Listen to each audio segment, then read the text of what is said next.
Alam nyo ba na isa sa pinakapaboritong almusal ng mga Spanish people ay ang kanilang traditional churros na isinasawsaw sa kape o sa mainit na tsokolate?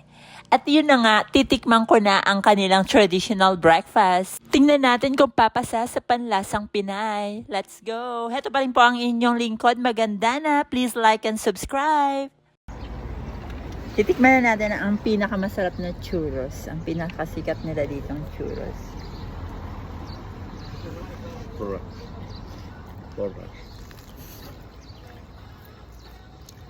Poras. Sarap. Bagong luto.